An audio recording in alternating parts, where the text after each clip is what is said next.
ಸರಿ ಶಾಸ್ತ್ರಿಗಳೇ, ಸೂರ್ಯ ಸಂಕ್ರಮಣದ ಈ ಕಾಲದಲ್ಲಿ ಸೂರ್ಯನ ಅನುಗ್ರಹ ಪಡೆಯೋದಕ್ಕೆ ಏನು ಮಾಡಬೇಕು ಅನ್ನೋದ್ರ ಬಗ್ಗೆ ಸಾಕಷ್ಟು ಮಾಹಿತಿಯನ್ನು ತಿಳಿಸ್ಕೊಟ್ರಿ. ಈಗ ಸಂದೇಶಗಳನ್ನು ನೋಡೋಣ.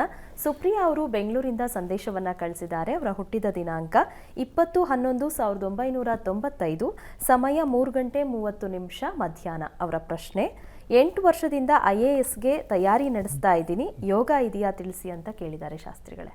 ಸುಪ್ರಿಯಾ ಅವರ ಪ್ರಶ್ನೆ, IAS ಬರೀಬೇಕು ಅಂತಿದ್ದಾರೆ, ತಯಾರಿ ಮಾಡ್ತಾ ಇದ್ದಾರೆ.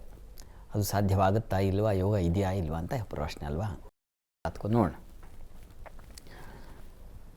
ನೋಡಿ, ಅದೃಷ್ಟ ಬೇಕು, ಮುಖ್ಯವಾದ ವಿಚಾರ ಅದು. ಅದೃಷ್ಟಹೀನತೆ ಇದ್ದರೆ ಕಷ್ಟ. ಎಷ್ಟು ಪರಿಶ್ರಮ ತಗೊಳ್ಳಿ, ಏನೋ ಒಂದರಲ್ಲಿ ಅದು ಹೊರಟೋಗ್ಬಿಡುತ್ತೆ. ಪರಿಶ್ರಮವೂ ಇರಬೇಕು, ಅದೃಷ್ಟವೂ ಕೈ ಹಿಡಿಬೇಕು. ಆಗ ವಿಶೇಷ ಫಲ ಅಂತಕ್ಕಂಥದ್ದು ನಮಗೆ ದಕ್ಕತ್ತೆ. ಜಾತಕವನ್ನು ನೋಡೋಣ ಮತ್ತು ಕಾಲವನ್ನು ಪರಿಗಣಿಸಬೇಕು. ಈಗ ಕಾಲ ಯಾವುದು ಅಂತ ನೋಡಿ. ತಮ್ಮದು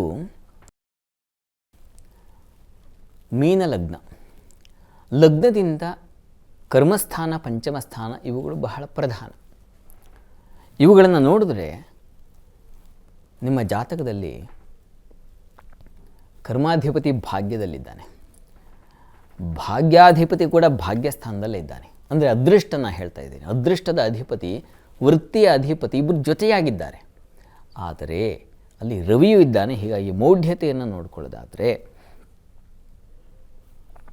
ನೋಡಿ, ಕುಜನಿಗಾಗಲಿ ಗುರುವಿಗಾಗಲಿ ಮೌಢ್ಯತೆ ಇಲ್ಲ. 1ನೇ ಅಂಶದಲ್ಲಿ ನೀವು ಗೆದ್ದಿದ್ದೀರಾ. ಅಂದರೆ ನಿಮ್ಮ ಜಾತಕ ಸಪೋರ್ಟ್ ಮಾಡಿದೆ, ನಿಮಗೆ ತೊಂದರೆ ಇಲ್ಲ. ಮತ್ತು ಪ್ರಸ್ತುತ ಈಗ ನಡೀತಾ ಇರತಕ್ಕಂತಹ ಕಾಲವನ್ನು ಗಮನಿಸಿದ್ರೆ, ಗುರು ದಶೆಯಲ್ಲಿ ತಮಗೆ ನಡೀತಾ ಇರತಕ್ಕಂಥದ್ದು ಈಗ ಶುಕ್ರನ ಕಾಲ ನಡೀತಾ ಇದೆ. ಶುಕ್ರ ಅಷ್ಟಮಾಧಿಪತಿ. ಗುರು ಶುಕ್ರ ಇಬ್ಬರು ಪರಸ್ಪರ ವಿರೋಧಿಗಳು.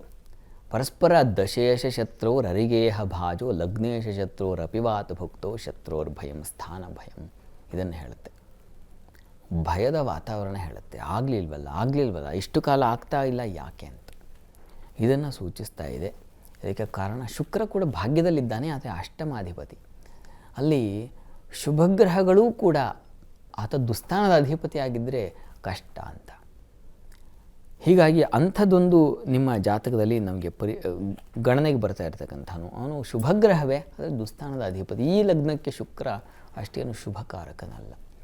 ಇದಕ್ಕೇನಪ್ಪ ಪರಿಹಾರ ನೋಡಿ, ಲಲಿತಾ ಸಹಸ್ರನಾಮ ಹೇಳ್ಕೊಳ್ಳಿ.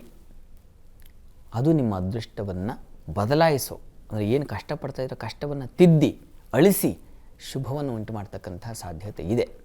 ಹೀಗಾಗಿ ಆ ಪ್ರಯತ್ನ ಮಾಡಿ. ಭಾಗ್ಯಾಧಿಪತಿ ತುಂಬ ಚೆನ್ನಾಗಿದ್ದಾನೆ. ಅದೃಷ್ಟವಶಾತ್ ನಿಮಗೆ ಆ ಎಲ್ಲ ದಕ್ಕುವ ಸಾಧ್ಯತೆ ಇದೆ. ಲಲಿತಾ ಸಹಸ್ರನಾಮ ಹೇಳ್ಕೊಳ್ಳಿ, ತಪ್ಪದೇ ಪ್ರತಿ ದಿವಸ ಹೇಳಿ, ಪ್ರಯತ್ನ ಮುಂದುವರಿಸಿ. ಒಳ್ಳೆಯದಾಗಲಿ ನಮಗೆ. ಸರಿ ಶಾಸ್ತ್ರಿಗಳೇ, ಇನ್ನು ಪೃಥ್ವಿ ಅವರು ಉಡುಪಿಯಿಂದ ಸಂದೇಶವನ್ನು ಕಳಿಸಿದ್ದಾರೆ. ಅವರ ಹುಟ್ಟಿದ ದಿನಾಂಕ 13/12/2004, ಸಮಯ 9:48 ರಾತ್ರಿ. ಅವರ ಪ್ರಶ್ನೆ: ಶಿಕ್ಷಣದ ಬಗ್ಗೆ ತಿಳಿಸಿ ಅಂತ ಕೇಳಿದ್ದಾರೆ ಶಾಸ್ತ್ರಿಗಳೇ. ಪೃಥ್ವಿ ಅವರ ಪ್ರಶ್ನೆ ವಿದ್ಯಾಭ್ಯಾಸಕ್ಕೆ ಸಂಬಂಧಿಸಿರ್ತಕ್ಕಂಥದ್ದಲ್ವ. ಜಾತಕವನ್ನು ನೋಡೋಣ. ನೋಡಿ, ತಮ್ಮದು ಕರ್ಕಟಕ ಲಗ್ನವಾಗಿದ್ದು, ಲಗ್ನದಿಂದ ಪಂಚಮ ಸ್ಥಾನದ ಅಧಿಪತಿ ಹಾಗೂ ಈ ದ್ವಿತೀಯಾಧಿಪತಿ ಇಬ್ಬರು ಕೂಡ ಅಲ್ಲಿ ಚೆನ್ನಾಗಿದ್ದಾರೆ. ಒಳ್ಳೆಯ ಕ್ಷೇತ್ರ ಅದು. ಹೀಗಾಗಿ ನೀವು ಅಲ್ಲಿ ರವಿ, ಬುಧ ಮತ್ತು ಶುಕ್ರರೆಲ್ಲ ಸೇರಿರೋ ಕಾರಣದಿಂದಾಗಿ ಮೆಡಿಕಲ್ ಟ್ರೈ ಮಾಡಬಹುದು. ನಿಸ್ಸಂಶಯವಾಗಿ ಪ್ರಯತ್ನ ಮಾಡಿ. ರವಿ ತುಂಬ ಚೆನ್ನಾಗಿದ್ದಾನೆ ಜಾತಕದಲ್ಲಿ. ನಿಮ್ಮ ಜಾತಕದಲ್ಲಿ ಗುರು ಕೂಡ ತುಂಬ ಚೆನ್ನಾಗಿದ್ದಾನೆ, ಆತನೇ ಭಾಗ್ಯಾಧಿಪತಿ. ಹೀಗಾಗಿ ಗುರು ಒಳ್ಳೆಯ ಭಾಗ್ಯಸ್ಥಾನವನ್ನು ವೀಕ್ಷಿಸ್ತಾನೆ. ಇದು ತುಂಬ ಒಳ್ಳೆಯದು. ಪ್ರಯತ್ನ ಮಾಡಿ.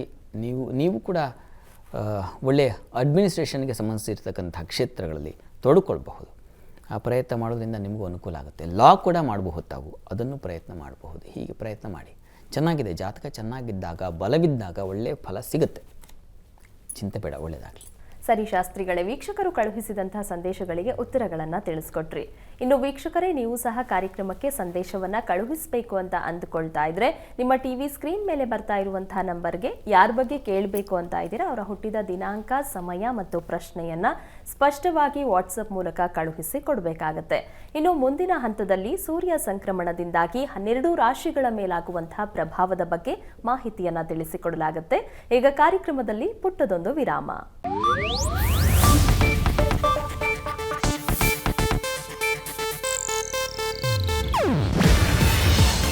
ಏಷ್ಯಾನೆಟ್ ನ್ಯೂಸ್ ನೆಟ್ವರ್ಕ್ ಪ್ರಸ್ತುತಿ. ನೀವು ನೋಡ್ತಿದ್ದೀರಾ ಏಷ್ಯಾನೆಟ್ ಸುವರ್ಣ ನ್ಯೂಸ್.